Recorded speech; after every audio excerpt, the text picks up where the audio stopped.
Hey everybody, this is Deborah Yao with Redirecting, and I'm going to be talking about Africa again. And in this segment, I am going to be keeping it as real can be. Okay? Lately, there's been a lot of discussion about Africa, whether or not we should repatriate there. And just a whole lot going on with Africa, and a lot of discussions, a lot of debates, a lot of disagreements. Everyone has an opinion, and it's okay to have an opinion. There's no need to get frustrated or angry at others because of the opinion they hold. I saw a lot of frustration coming from some of our people, a lot of disagreements, in which I don't have a problem with disagreements, but because another person doesn't agree with your opinion about Africa, does not mean that they are attacking you. I think there's a lot of confusion about what an attack is, right? Just because I don't agree with what you feel about something concerning Africa or any other thing does not mean that I am attacking you. Now, it becomes an attack when you start throwing names out there, using people's names and, feeling like this person's opinion is because it's in opposition to you, they are attacking you. Now, let me get to the real subject at hand here as far as what I want to discuss about Africa. There's a lot on the table, and I think things are being mixed up and confused. All of the things on the table are just kind of being mixed up and confused. It's like having 10 boxes of cereal and dumping them all on the table and mixing it all up, and you're trying to say, well, it's shredded wheat. No, it's Cheerios. No, it's cornflakes. No, it's all mixed up. You see, once you start pouring everything onto the table and just swooshing it around like this, it all becomes mixed up. And so there is a line at which you have to draw to try to explain things the way they need to be explained. And so I'm going to do my best here for those of you who have an ear to hear. I want to talk about, is it a good time to invest in Africa? Okay. Now, many of you already, you're probably going to be like, well, everyone else is investing in Africa. Everyone else is doing this, that, and the other. Yes, that is true. Okay, but let's bring things into perspective. Okay, let's bring things into perspective. That is what I want to do here. Now, there was an offer on the table to invest in Africa. Now, I'm not going to get all off into the dynamics of that offer again because we kind of talked about that, and many of you have already drawn your own conclusions about what you want to do. You believe that this is the way that the Most High has opened up for you to get back there, so be it. Now, for those of you who want to take a deeper look at things, I want to talk about the dollar. Right now, the dollar is the standing currency worldwide. Now, if you are paying attention, the dollar is on its way out. Yes, it is. The dollar is on its way out. It's being devalued, and it is being rejected in certain regions. You have a lot of regions that have already opted out of the dollar. They are using their own currency. They're using gold and other things. They're trading with other nations. Okay. And so worldwide, if you are paying attention, you would see that the dollar is on its way out. And so for those of you who were excited about investing in Africa, I have a question for you.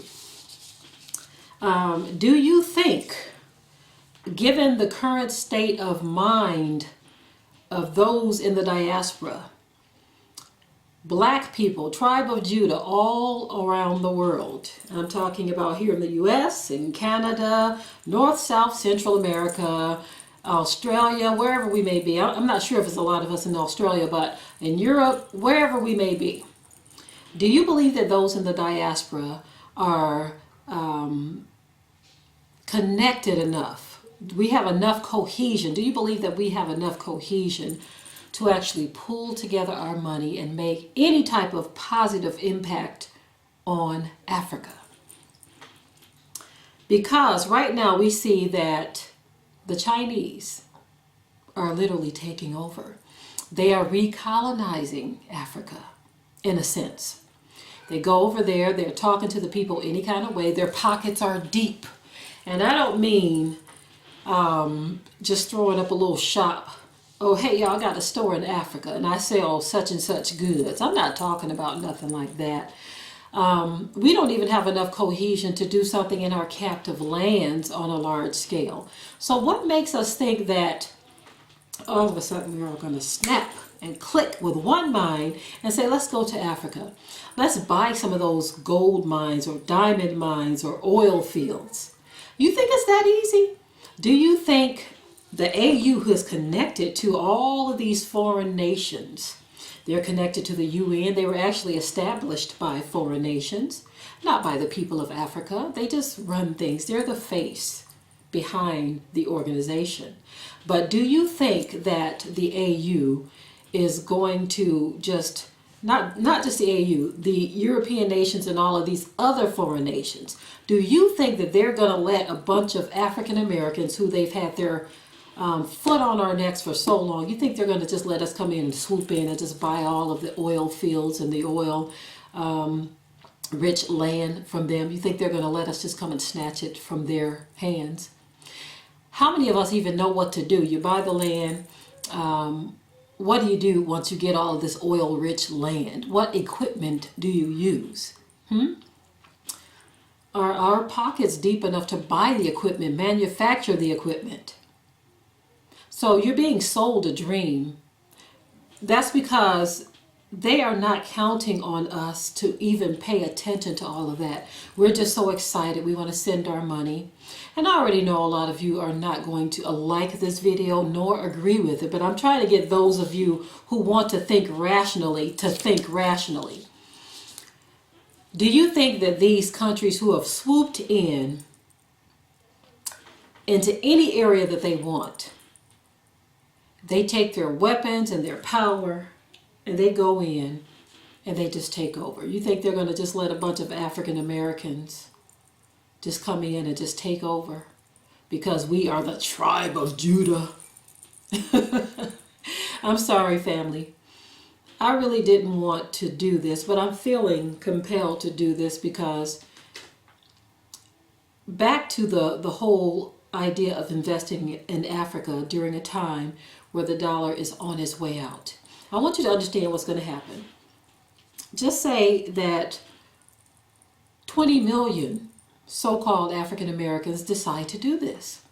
You send your money, and your money is now over there and is working in Africa, but you haven't sent enough to really make a huge impact within the first 5 years. Okay?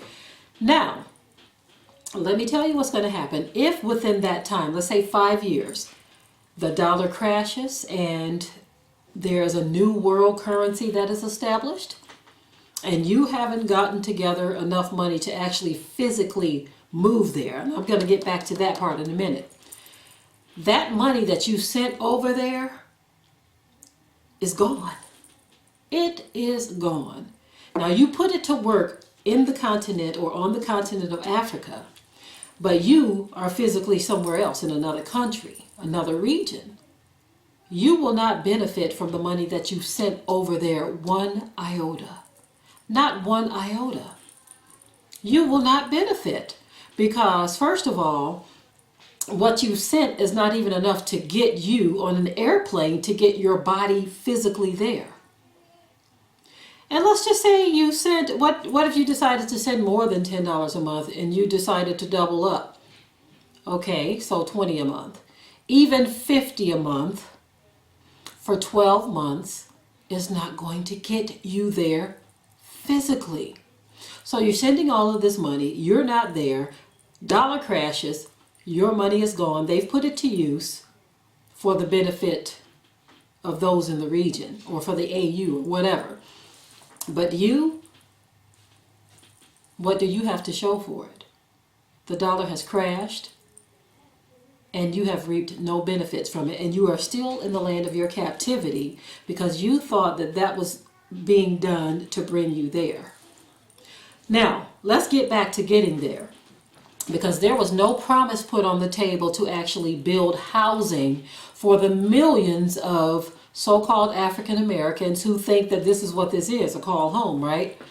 there's no money there to build housing for you, because even the people who live there already, many of them are in dire need of housing and other things as well. So that money is not being sent over there to build you a house. So now what you're faced with is this. Even if you do buy your plane fare there and you have all of your items shipped there, just say you can't afford to do that. Can you afford to have a house built from the ground up? Because guess what? Many of these areas do not have the type of financing in place. Not all of them, but many of these areas in Africa do not have a mortgage company on the corner here or in the corner there that can get you into a $200,000 or $100,000 home just by signing some paperwork. So if you don't have the cash to go there and build, what then? Okay. Now, what if you did have the cash to go there and build? Okay, there's still this issue. If you don't have enough money to survive, I'm going to say for the next 5 years, don't think that you're going to go to Africa and there are going to be jobs that you can just apply for that you're going to get over the natives. Now, many of us here in the U.S., we have a great deal of pride. You think that you're going to go over there and, oh, they need our expertise and our smarts and our this and our that. I've seen a lot of people say that. Listen, let's be realistic here. Some of us do have skills, okay? Some of us do have skills, but let me say something to you. When you say our expertise, many of us are not even putting our expertise to work here in the U.S. What makes us think that we're going to get over there in Africa and we're just going to turn things around because we are just so smart and we're so brilliant? I'm just trying to be realistic here, family. There are things that we are not even doing here where we are, but we think that we're just going to get on an airplane, land, touch down in Africa somewhere, then all of a sudden the landscape is going to change because we've arrived. Without the backing of the Most High, everything that you do will fail. Only what you do for Hamashiach will last. But if you think you're going to do anything in and of yourself, it is not going to work. Now, listen to me. I'm not saying that it's a bad idea for you to move to Africa. Some of you have already moved there. There are a lot of stories about entering into Africa, different experiences, different countries. Every country has a different set of rules to go by, okay? Tanzania may be better for you than Ghana is, okay? South Africa may be better for you than the Congo or Nigeria. Kenya may be better for you than Egypt, you see.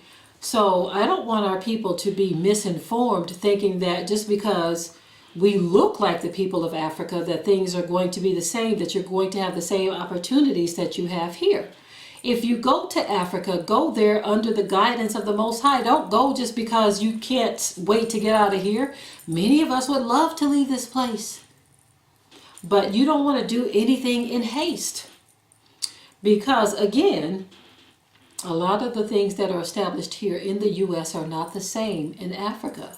And so to think that you're just going to go and touch down and your life is just going to magically fall into place, that is unrealistic. Unrealistic. And so my whole thing in doing this particular video is the investment aspect of things. When you are sending your money to be invested in something and you are not aware and you have not been briefed on everything that is involved, you don't understand what is happening, and you're just excited about a speech, you need to just kind of step back a little, analyze things. You see, analyze things, look at everything that has been said, understand what is taking place. Look at what some of the people on the continent have said. Many of them are saying you better take a second look, a closer look. Many of the people on the continent of Africa, they are saying take a second look. The AU was not established by Africans. they are running things with the AU on the front, but who's running things behind the scenes, right? Also, what has the AU, and I brought this question out, and I have yet to see anyone answer it for me. If you have an answer, I would love to see it. What has the AU done for the people of Africa that are already there, impoverished, in need, needing housing, needing resources, needing help? I would love to see what the AU has done in mass. And I'm not talking about some little small task where a few hundred people were helped. I'm talking about in mass. What is in place that the AU has done to help the people of Africa? I would be very interested in learning that. Very interested. Now, for those of you who are just going to send your money over there, more power to you.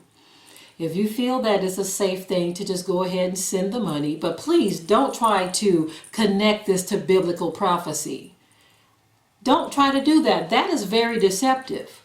It's very deceptive to try to connect this to biblical prophecy, to say that maybe this is the way that the Most High is going to use to get us back into Africa.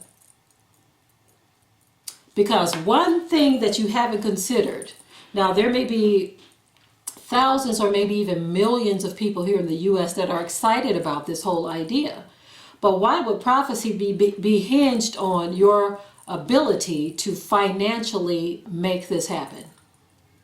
Why would prophecy be based on that? Because then what that says is that the Most High isn't fair, that He only blesses those who have money to do these things, right? And that those of you who are poor, broke, busted, and disgusted, you may be a senior citizen, you may be disabled, you may be a single mother, you may be a brother who is homeless on the streets.